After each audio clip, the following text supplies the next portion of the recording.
Hello, everyone. This is Duni from Drew Academy. That's where we help people to use their grief as a catalyst for creating and living the life of abundance that they desire and deserve. Have you ever been overwhelmed by fear? Have you ever felt paralyzed by the panic that fear brings? I know I have. And I'm going to share with you a story of someone who has felt fear. There was a lady who I happened to meet, and she had this very busy job in the cafe. One day, while she was busy taking the orders and transferring the orders to the kitchen, she got a phone call. Now, this phone call was a very special one because it was going to give her information about what was going to happen that could change her life forever. It was a phone call from the hospital. She decided to step away from the front of the cafe and back to the back room to take this phone call. And when she did, she discovered that the hospital had some news for her and they needed to tell her in person. She was terrified. Her mom had been admitted into hospital a few days before, and she had taken a turn for the worse and was admitted to the high dependency unit where she needed more medical interventions. Her thoughts at that point was that of, is my mom dead? Are things gone wrong? What's going on? So she promised she was going to get to the hospital within the hour. So when she got off the phone, visibly shaking, her co-worker saw her and asked what the matter was. She burst into tears, telling her co-worker about the phone call she had received from the hospital. She was terrified. Her heart was racing. She was breathing deeply and shallow. She was breathing rapidly, and she could hardly catch her breath.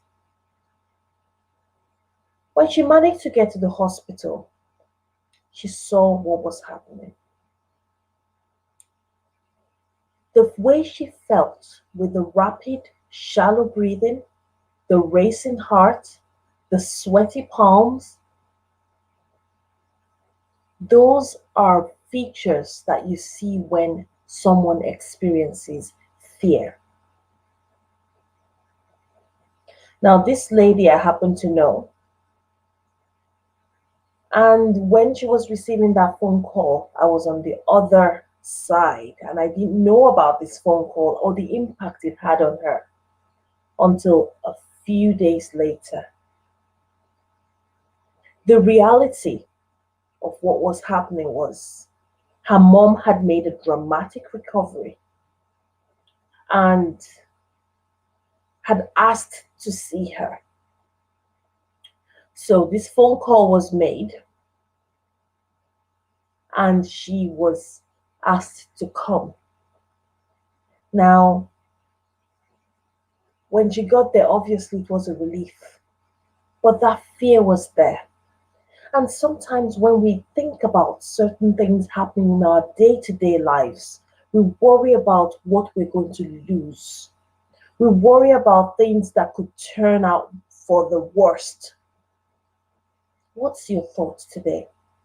What's that one thing you're worried about? What's that thing you're scared of? Whatever that thing is, that thing that causes you pain or fear,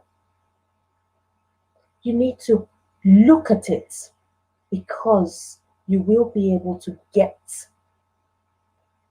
a perspective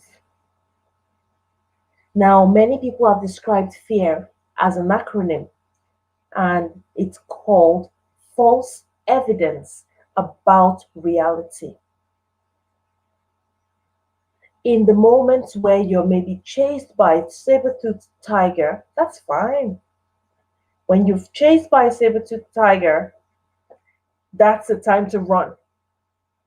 But we don't really have many tigers or dinosaurs moving around. Most of the time, when we're afraid of something that might happen in the future, that might not happen in the future, or something that we have, by virtue of something that is happening now, we are projecting would happen. What fear does is that it steals the present and keeps it as a prisoner, such that we can't enjoy the present moment because of what we think will happen in the future. So we need to take that power back. The power to take control of our body, our minds, our feelings. How do we do that? First of all, when the fear comes, because it will come, it always comes, recognize it for what it is. Stop. Take a breath, a deep breath, deliberately. That in itself helps to calm the nerves. It helps to slow down your rate of breathing. It helps to slow down the racing heart and makes you able to concentrate on making a better decision following clear thinking. Just that move can make a difference. So today, this is my message. Whatever that thing is that's causing you fear, whatever that thing is that's thrown you into a panic state, and in this case, very dear to my heart, is grief, fear of the unknown, uncertainty when you lose someone or you lose something. When faced with that fear, put this into practice. It is like a muscle, so you need to do it constantly. At a point, you will become better at it, and you'll be able to take care of fear in such a way that you're not overwhelmed. This is my message to you today. Recognize fear for what it truly is and take your power back. This is Duni from Drew Academy. Share this message with someone who would benefit from this today. And don't forget to subscribe so you get notifications when we release new episodes. Until next time, this is Duni asking that you stay well. Do take care. Bye.